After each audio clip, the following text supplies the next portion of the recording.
So the people who have hung on Raila's coattails, this is time for them to come of age, to stand on their own, and for once, fight for an elective seat. For once. For once. For the first time. Many. And when the history of this country is written down, the debate will not be on anything other than the impossibility. That it's not possible for one man to have done this. Hii ni uongo hii. This is revisionist. Watu wanaandika historia kiuongo. Mtu mmoja angefanya hii mambo yote. So these small things, what we must learn from Raila, there must always be a bigger thing in life, a bigger ideal than the small little things of this country, of this world. That includes state power. I think power to Raila wasn't what it is to Ruto, to you, or to I. To these people, power is everything. For Ruto, you should look around and say, okay, what is this one thing I can do so that those mourners in the streets of Nairobi, those mourners in Bondo and across the country, what is this one thing I can do of the things Raila would have wanted done? And let him do it. One or two things.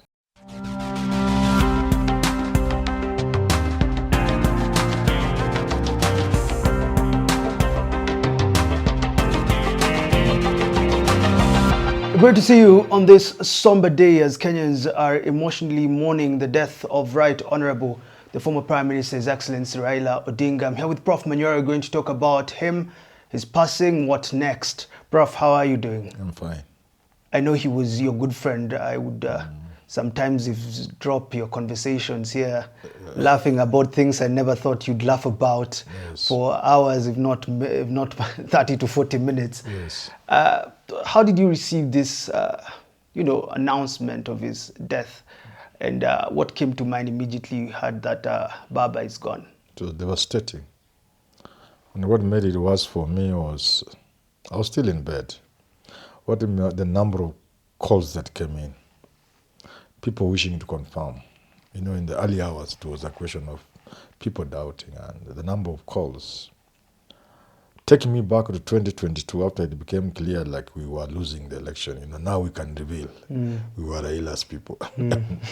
And the number of telephone calls I received that time, or people just wanting assurance that it was not true we were losing. The same played out yesterday, and many people called me, just trying to confirm it's not true. Then we find out it is true. It was, of course, that's how it was. It was painful, but God's will. What made Baba catapult to this position that he is, father of the nation? The whole country is mourning. He didn't even become president. But it's as if we've lost the country. It's as if we do not know how to live as a country without his presence, the unifying Baba. What made him get to this position level-wise? A man who was born in class, but then he's a father of the children in Kibra, Mathare, Bondo, in Murang'a, in Mombasa. What made him get here? History occasionally produces such a person. And they are few and far apart. The world will once in a while bring a person of that nature to people. So Raila has been a gift to the people of this country. There are not many people like him. If I asked you or anybody, even if you ask me, I can't answer that question. How? Why? It's not possible. There have been other greater people. His father was there, but Raila surpassed his father. There were Matibas in this country, the Rubias, the Shikukus. So I think it's just God's gift to our people. That once in a while you have a person of that caliber who will sacrifice for the people. There are not many such people. What leadership qualities does he possess that he can lose an election that everyone could see, especially the one in 2007, that he won, but then he not only gives up the power, but he works with those who rigged, if that's the word I can use, the elections in their favor. What is this thing about Raila that made him work with Moi, Kibaki, Uhuru, and now Ruto, despite the challenges that have been there, despite the emotions that were there from his supporters? Tumeshindwa aje, usiachilie. From the snippets I got from the man, when you interact with somebody, sometimes closely a bit, Sometimes just the two of you sharing fish at 3D and so on and so forth. I got to understand that Raila had a bigger vision that many people, than people can understand. He always had a bigger picture of things. And I think for that reason, he saw things many people didn't see. And I'm not saying he told me directly, but you pick pieces here and there. Go to 207. If he had gone the William Ruto way at KICC and did the things people were asking him to do to be sworn in, I don't think this country will be there. So I don't know whether people will have celebrated that. But I think Raila looked at things much more deeply. So if Raila had been sworn in 207, because the constitution was different, it just stated to be sworn in by a judge of the High Court. Yeah. Any judge. And I hear, was it Kwach or who? I hear a judge was ready to swear him in. Would we be having a country? So I think Raila would look at it and say, okay, if you destroyed everything in a pursuit of the ideal, would that be the right way to go for a country? And Raila must have looked around and seen how long it takes to repair a broken country. Countries that have been broken around us, they've taken decades. They haven't been repaired. Nearer to you, Somalia is still struggling to repair. Uganda is still struggling to repair. Rwanda is still struggling to repair. Across Africa and across the world, countries that have gone the civil strife way, try to sort out their democratic and governance issues in the streets through military coup d'etats and other ways and other revolutions, citizens revolt, the Arab Springs and that kind of nature of things. It never ends well. And so I think Raila has had this informing his decisions. I know how hard it has been for people to accept the latest, which is broad-based. But I think the same principle applies. And he has said it. It's not Manyora saying. He has said the military was taking over. See, I think in Raila's mind he can see. So the military takes over. And so you take 50 years trying to sort out the problem. When the military comes in, the military does it a bit, another military takes over. A coup, counter coup, and sometimes you try the civilian thing like the way Nigerians try in a Shehu Shagari, the military comes back, and and so it's good to understand Raila. I'm not saying you have to agree. Even there are some things I'm not agreed with. Because if you say the military would have taken over, they took over in Nepal, but they didn't go to State House. But why risk? They installed, but it's a risk you will be taking. So I think it's just a question of understanding Raila. For a person who has talked to Raila, been close, near him, not as close as some people may think, but close enough, I think it is his understanding of life, which is bigger than most of us. It's his understanding of what power is. To people, power is a zero-sum game. It is either you are president or you are president. If you followed what was going on at KICC in 2007, Mother Karua this side, William Ruto this side. For them, it is power or power. No option in between. Be president without a country, it's okay. Yes. Even as they were negotiating, Raila's team, Orengo, Ruto, Mudavadi, Salikoske. Kibaki's team, Wetangula, Mother Karua, I can't remember two other Africans who were there. They were not agreeing until Raila sat with Kibaki. And I think Raila could see the bigger picture. There were many people who were disappointed, I included. I think he should change in Sagana. But if you look at it back, and you look at the whole thing, you say, how if Raila stuck his guns? Because even the Americans have said it must be really power sharing. No illusion about it. Those are the words of Condoleezza Rice, then that is the foreign secretary. She came right here and said, there must be really power sharing. And no illusion about it. Supposing Raila had stuck to that, perhaps we would not be having the country. And therefore, people ought to understand Raila Odinga. He has made his mistakes as a human being. You miscalculate here and there. You have wrong judgment once in a while. But the overall picture that has always formed in my mind of Raila Odinga is a person who sees things in a bigger way than most of us. Could this be the lesson that Kenyans, or especially politicians, should learn from Raila Odinga? If you're asked, what can you pick from Raila that Kenyans should look at and say, yes, we are mourning for 7 days, but then long live Raila, you put it, Raila is dead. What lesson should Kenyans look at? That for a person, any of us, leader or no leader, it's a human being, there must always be a bigger thing than these small things around you. A friend of mine was insulting me recently. We have some little challenges, where I'm a director. Yes. So some power broker is almost insulting me and telling me he's more successful than me. So I told him, fine, you are right. But you see, he has a limited way of seeing success. To him, if you don't have money, you are not successful. So these small things, what we must learn from Raila, there must always be a bigger thing in life, a bigger ideal than the small little things of this country, of this world. That includes state power. I think power to Raila wasn't what it is to Ruto, to you, or to I. To these people, power is everything. And they will get it at any cost. That's not how Raila viewed power. And that's how I would advise people. Don't work with the philosophy that if you want to be an MP, you must be an MP at all costs. Because why at the end of the day? And Mother Karua talked about money. She told somebody, money doesn't mean to you to me what it means to you. And Mother Karua, in trying to tell us money is not what we think it is. Raila Odinga, in relating with the power in which, with the power in a way which most of us don't, because we think power is everything.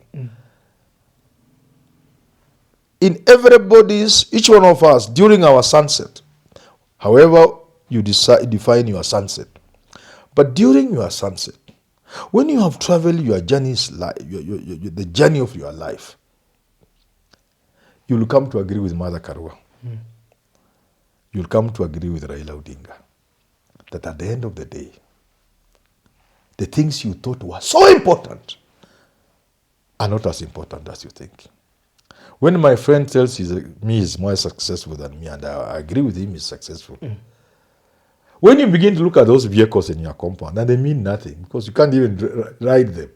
They no longer bring anything, no excitement. That big house you thought was everything, was heaven in Karen. When you remain there with your wife, the two of you. Sometimes now, like I saw another couple, now in diapers. What do you call them? Yeah, there's a word, not diapers, but there's a word. No, it's the napkins. Yes. During our days, it used to be, what were they called? But they are the ones for older people. They are called napkins or diapers. Yeah. Yes. During our days, they used to be usable, reusable. In Aoshwa, they were called what? Napkins. No, they had another name for children. Yes. Nafungwa na pini hapa. In Aoshwa, Yeah. the world has since moved. When you are in that state, all those things mean nothing.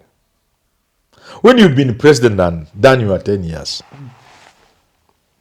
and you are now some old man somewhere, you begin to see that the president was not what you thought it is. And you regret some of the things you did.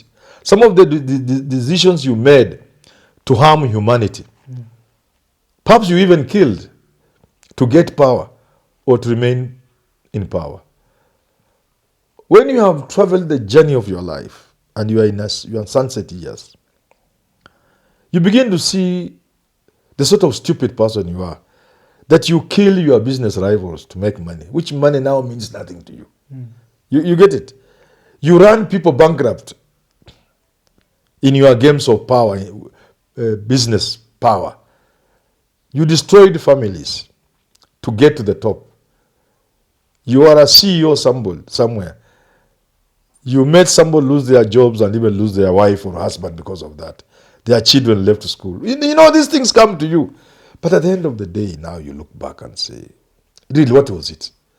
So I think people like Raila have a much richer philosophy of life than most of us. It has guided them through. Yes, because so, from Moi to yeah, Ruto. yeah. So look here, power is not really as important as you think. Because today you have it, tomorrow you don't have it. It goes. Even if you do 10 years, at some point you leave. Even if you are a dictator, you take over power by force and rule by decree. At some point you leave. You may not be there to know you have left, because sometimes you live by the gun. As the Bible says, those who live by the sword, They die by the sword. die by the sword. So I think if there's a takeaway from Raila Odinga, it is his philosophy of life. That it's never a matter of life and death for anything. I've seen your tweet, your post is trending on X.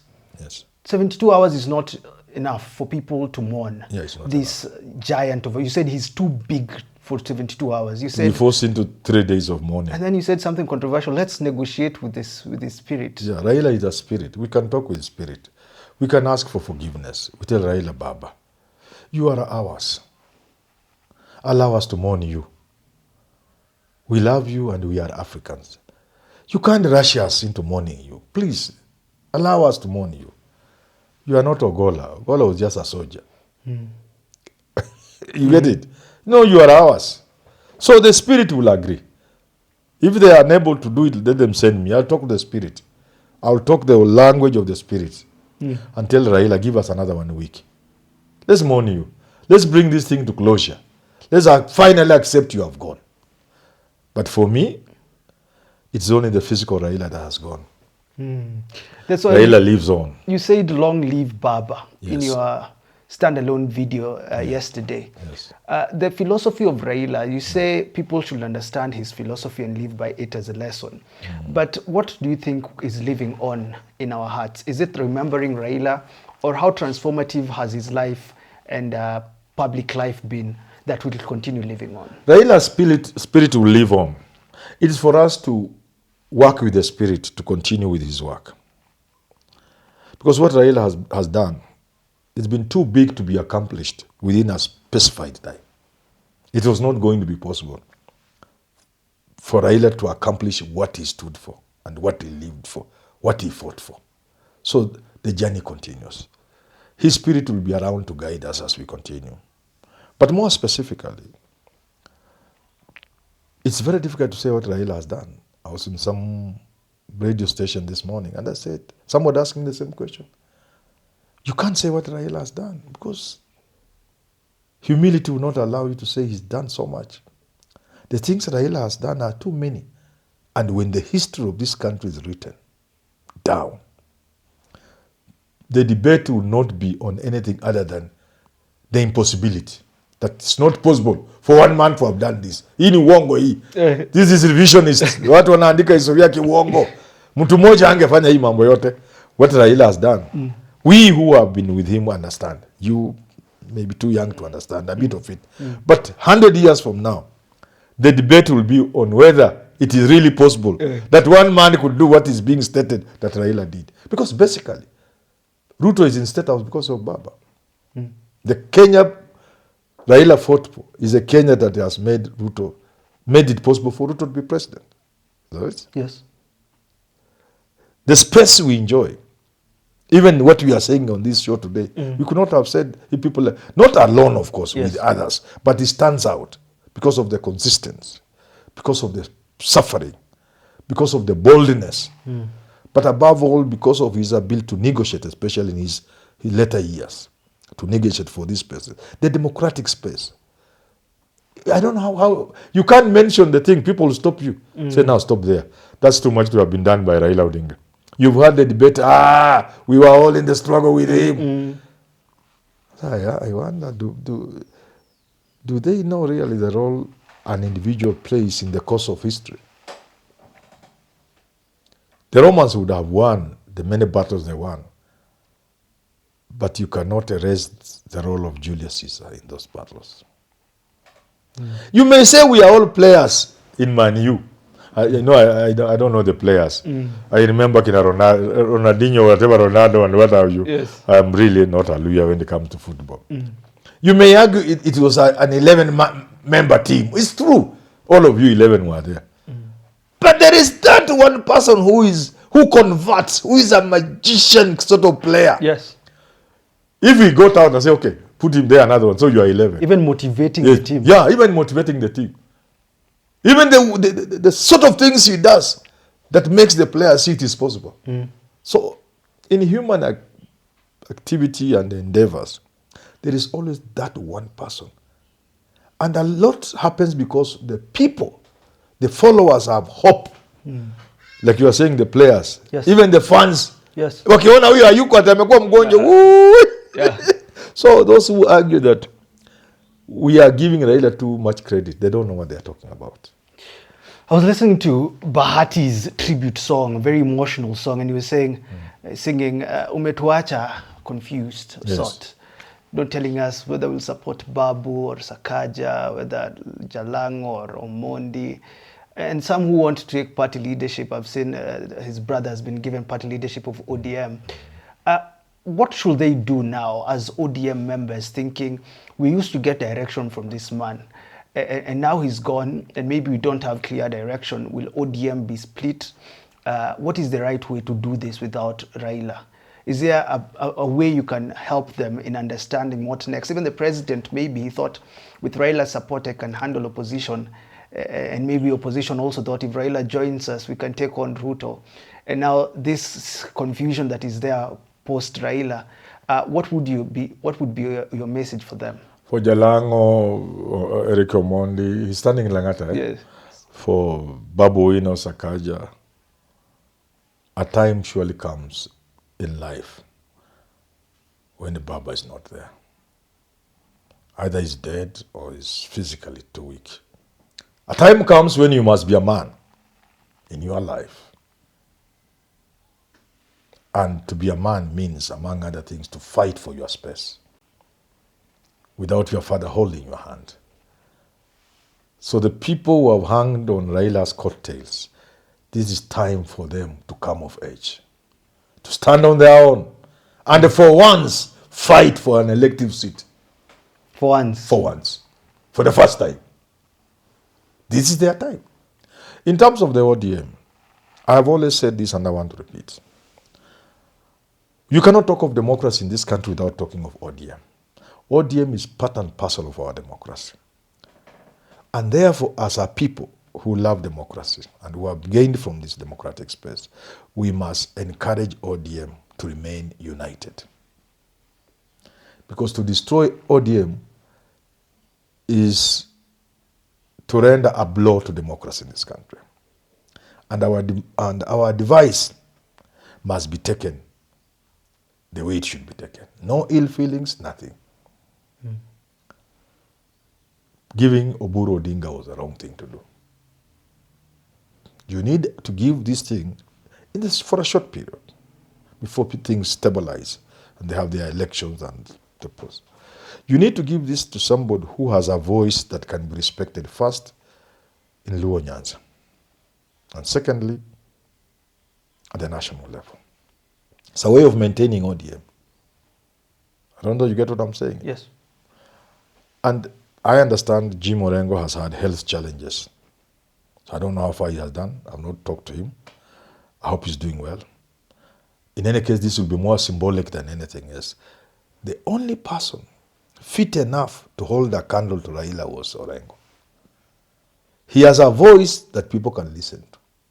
That in the absence of Raila, if Orengo says something, within ODM, within Luo Nyanza and outside Luo Nyanza, within ODM, Orengo has a voice people can listen to.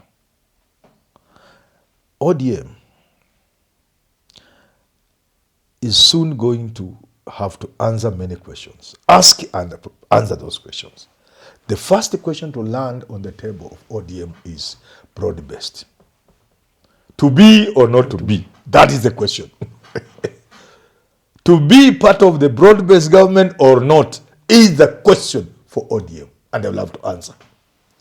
If they take it the way Manyora is telling them, that is the question for them, before any other question is asked and answered, then they will get the person who can help them answer that question and navigate the party.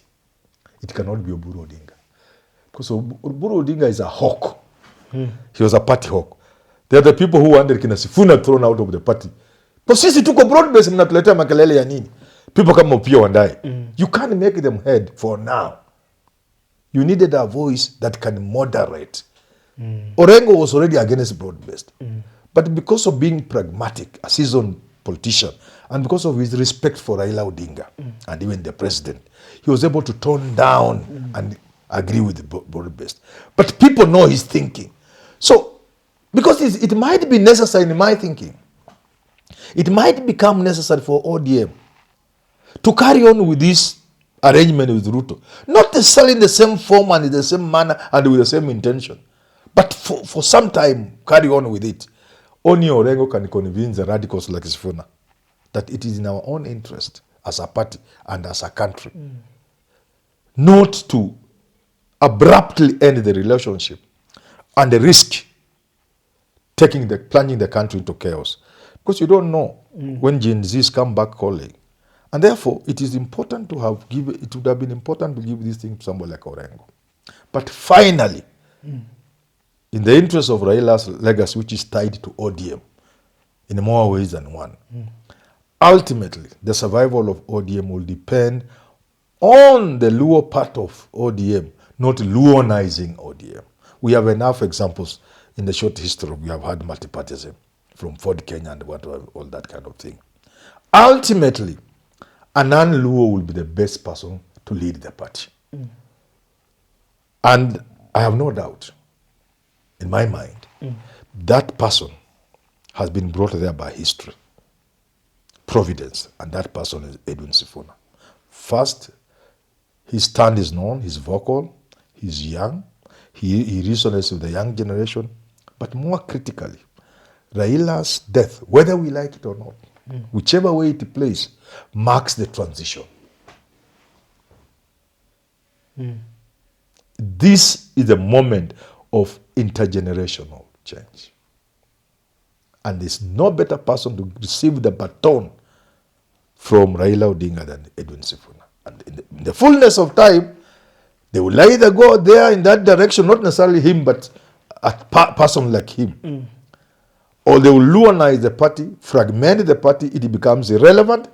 Because even within Luo Nyanza, in the absence of Raila Odinga, there will be too many small factions. So at the end of the day, they will make or kill Raila's legacy. Of course, we'll talk more about what to come. But finally, Kenyans watch you, and you haven't hidden the fact that you would have wanted Raila to be our president because of his transformative nature. What is your message to the Kenyans, many on the streets today, different part of the country, and even those who watch us from the diaspora, mourning this man who was a legend, the enigma, the spirit? What is your message to them as they continue for the next 7 days mourning Baba? I will not ask them to mourn like me, because for me, I mourn a special person to me. For me, it's very personal. But in the morning, we must think about our country. And we are talking about a country Raila loved so much, for which he was prepared to die. So I think morning and beyond, we will be paying our right tribute to Raila Odinga by doing the sort of things he died still trying to do. And I've said for our leaders, why can't they do the things that will make those people mourning in the streets see that Raila did not die in vain, that he did not live in vain, he did not struggle in vain, which is to, for Ruto, he should look around and say, okay, what is this one thing I can do so that those mourners in the streets of Nairobi, those mourners in Bondo and across the country, what is this one thing I can do of the things Raila would have wanted done? And let him do it. One or two things. If the people of this country are suffering because of SHA, because of the imposed housing levy, because of these taxations, that's really out of this world, that you can't explain, you can't justify. Why can't Ruto say 1, 2, 3 in honor of Raila? Because if he was sitting in State House, he would not allow this to happen. Let me do it. That's what I would say. Thanks for tuning into that conversation with Herman Manyora. Emotional as it is as a country, still mourning Raila Odinga. I hope you have yourself a restful day, and I pray that God gives you the comfort that we all need as a country, to Mama Ida and the children, the comfort that we need and the peace to move on. Until we do talk again, have yourself a lovely rest of your day.